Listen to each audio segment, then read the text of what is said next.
welcome again to Womansplaining. My name is Fatima Omokwe, and today we'll be talking about third parties in marriages. So it's common practice in Nigeria to have people tell you to keep the things within your marriage or the issues within your marriage a secret. Now, while some people feel like it keeps the home breakers from entering into your family, other people feel like it isolates you from the enlightenment that could come with other people's experiences. As always, today I have somebody in the studio with me. She's my friend and my big sister. Her name is IJ. Hello, IJ. Hi. Welcome to the show. Thank you. Okay, so we're talking about third parties in marriage. Mm-hmm. What do you think? I think that there's no one who is a repository of knowledge. Yeah. You can't know everything, and it would help you a great deal. The same way we study to be better at a skill, the same way you can study or get information to be better in marriage. So I don't see anything wrong with it. So do you think that it comes from a fear, of like people knowing too much? I think it depends on what you want to tell them, how much you want to let out or how much you want them. Okay, so how much should you give away, or does it depend on the person who you're talking? It depends on what you're going through at the time. Usually people share stuff from in their marriage if they're going through a challenge. So it just depends on how much you want to let out. It depends on you entirely. I mean, you can tell them as much as you want if you're very open, especially if you have a good community of friends that you could share stuff with, or you have an older person that you look up to who you know would keep it to themselves, or if you see a psychiatrist who takes their vow, their oath seriously, Yeah. who would keep it and not judge you, then you can let out as much as you want. Okay, so you feel like it depends basically on the person who you're talking to. What you're saying depends on who you are saying it to. Right, because it's nothing that you're going through in marriage that the older person has not been through. Yeah, because it has been my own experience for like in marriage. When I go through stuff, I always have to find another opinion, because what I realized was that for me, when I'm going through something, if I ask my girlfriends, I would ask my girlfriends sometimes, and I'll ask my male friends sometimes, who are usually the husbands to my girlfriends. Right. So I would speak to them and say, okay, so what is, because for my girlfriends, I'll ask them, what was your experience with this?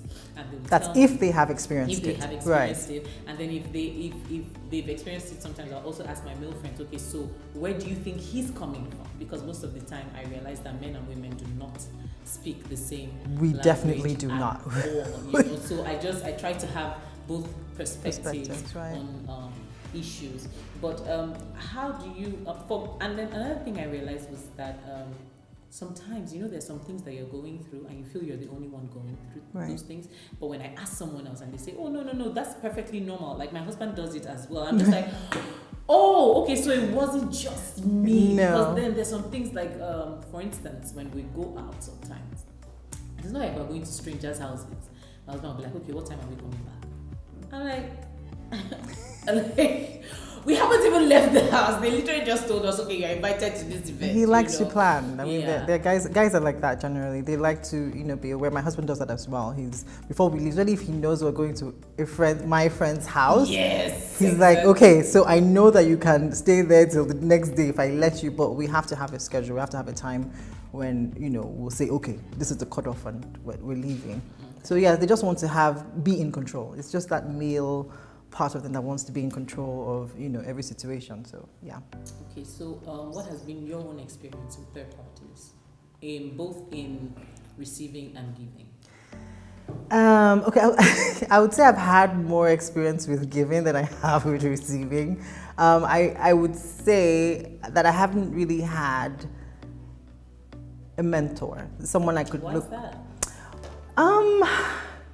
Okay, I take that back. I had a mentor Okay. a long time ago, but I wasn't even married at the time. She was older, married, and I used to. She would just randomly tell me things. I was learning. I wasn't interested. Marriage was the least on my plate at the time. But she would just randomly give information, give wisdom, and I would just take it. So I would say that has guided my decisions, even in marriage right now. And since then, I haven't had anyone like her because she's not in the country anymore. I have now spent more time giving counsel and helping couples, young couples, in their marriages, like just general counseling, general advice, wisdom that they might need. So I think I have more experience with giving than I do with receiving. Is there a time in your experience where you needed someone? You really needed to talk to somebody? Even though your mentor wasn't here, were you able to find that person? No. So what did you do? You just winged it? I talked to my husband about it. I said, okay, it's just me and you here now. We're going to sort this thing out. Because I can't go, there's nowhere else to go. So it's me and you, we're going to deal with this thing now. Exactly. So we dealt with it, but then another thing was I had to find a way to deal with it myself. It wasn't just about him at the time, it was about me too, having to deal with, my inadequacies or my insecurities before having to deal with, or after dealing with, whatever it is that we were going through. So you would say that as much as it's good to have someone else, someone else's opinion or experience, there's also a place for reconciliation between the spouses. Because for me, it's not so much, I can't talk to my husband, but as much as I'm talking to him, I'm not getting any clarity. Do you understand? Or I cannot just agree with him because I really cannot understand where he's coming from. Right. On that matter. So there's some instances where you need a sounding board. Someone who you can bounce the ideas off of them. What do you think? Am I sounding okay? Am I sounding insane? Right. Just someone to bounce off your ideas. It could be the little community of friends that you have. It could be the older person. It could be the shrink. But you need that. You need that sounding board because sometimes it keeps you grounded. Like I said, no one knows everything. Sometimes you need that. Even your husband himself might not even know. Because he doesn't know where you're coming from. He doesn't know how you're thinking. He doesn't know. They don't understand us. They don't get us. So I think at some point everybody just says, it's okay. Let's keep winging it. Let's just keep winging it. But sometimes he needs to hear too. But you need to be sure. You need clarity yourself because sometimes we go into it without clarity. We're full of emotions and we have to let everything out at once. Yes. But sometimes you need someone to take you. You need to have a sounding board that would help you take one step backwards and stand on the balcony to assess the situation and then go back in.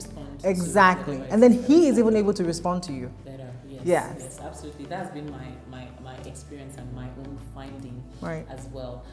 Why do you think that people shy away from counseling, like proper counseling, like when you're married and someone says, how about you guys get a counselor? Especially in this country, everybody's just like, I don't know, it does not read that now, not gotten to that.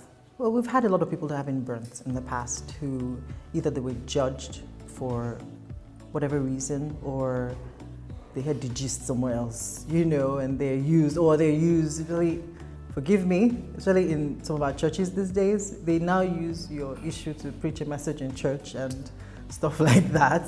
But on that matter, I'll just touch on it briefly. If for instance I say something to a pastor, do those pastors actually call out their names? Because if they don't, I don't think there's a problem. Well, personally, but that's just me. Because I know who you're talking about, it would affect my judgment on you. It would affect the way I see you. I would not trust you because as far as I'm concerned, you just told my story to everyone else. They might not know who I am, but my story is out there. Yeah. Somebody might make the link someday. So I would not trust you. I would not want to come back to you. And that would affect the relationship from then on. So yeah, I don't like that.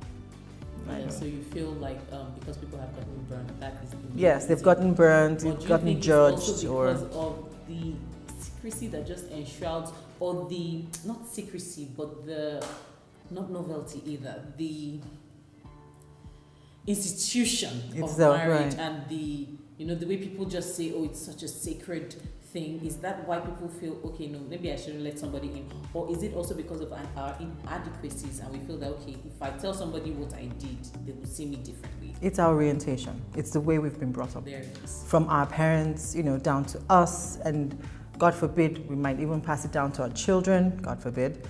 But that is the way we've been brought up. We've been brought up to see marriage as that sacred institution and don't let anyone in based on their experiences though, not ours. On their experiences, they've let people in where in-laws get involved and it cascades into this huge, you know, tornado instead of a small. Because now everybody's in your business. Exactly, and everyone has an opinion, and everyone's opinion is different from. And everybody thinks their opinion is very important. And then at the end of the day, you don't even know the issue you're fighting over. You know, everyone else is bringing their own. To manage everybody else. Exactly. Handling your issue. So that is basically from experience, and which now is now the custom, is now the norm, but really it was based for it was rooted in experience. So basically, it's okay to speak to a third party. Of course. But you have to make sure that the person is mature, the person is a person of integrity, is a person of experience. Exactly. You know, and is somebody who can guide you. All right. The person doesn't have to have experience. The person could just be. No, experience might not be personal. Do you know, there's some people who, like for me, I haven't experienced every single thing. But I have heard people's experiences, some people's experiences by way of, okay, somebody telling me, okay, this is what happened. Do you understand? And then I think some people are just gifted and naturally intuitive. Exactly. They're able to tell you, okay, no, I don't think you should do it like this. And then I think also getting the man's perspective or the opposite sex's perspective is very important because that helped me a lot. So what I mean is... You're lucky. I mean, you had friends, male friends who... are friends with your husband who could tell you, well, who might be able to tell you what he's thinking, but not everyone has that luxury. Like I didn't know any of my husband's friends that I could go talk to. We've been married now 17 years. Okay, that's all the time that we have to speak about third parties today, but we'll be right back to speak with Ijeoma or to ask her some questions in 60 seconds. All right, then, see you soon.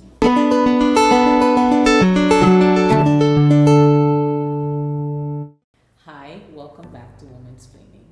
So, IJ is still here with me in the studio, and we have some questions for her, which she'll answer in 60 seconds. So, IJ, my first question. What could you give a 40-minute presentation on without preparation? Womanhood. Okay, what's your favorite color? Red. Favorite drink? I don't have one. Most embarrassing moments? Anyone that comes to mind? When my son pulled out my wig in church. No! Yeah. In church? In church. Is this recently? In the US, yes. Oh my goodness. It was embarrassing. I It was cannot terrible. even imagine. I'm so sorry. What? Do you have any pet peeves? Let me just move on from that. I'm very impatient. So when people are not moving as fast as they should, it irritates me. Okay. Yeah, exactly. Like. Okay. What movie or what book title best describes your life? I would say James Patterson, 4th of July. Oh, what's that about? It's fiction. It's about serial killing, murders and stuff. Best describes your life. Yeah, I mean that's what I would like to do if I could, like a detective. Yeah. Oh, okay, cool stuff. Finding out stuff. Okay. Is there any song that you have completely memorized? No. Okay, so that's all the time that we have for the game. But IJ, do you have anything you'd like to say? I would say to couples, you can't know everything in marriage. There are people who do know more than you do, and it would help if you ask someone. That's all. That's pretty true. Yeah, it's always okay to ask someone. It's okay if you don't know. Knowing is better than knowing. Exactly. So ask. Yeah, so thank you. That's all the time that we have today. IJ, thank you so much for coming. My pleasure. I really enjoyed this chat, and we'll continue later. So this is still Womansplaining. See you next time. Bye-bye.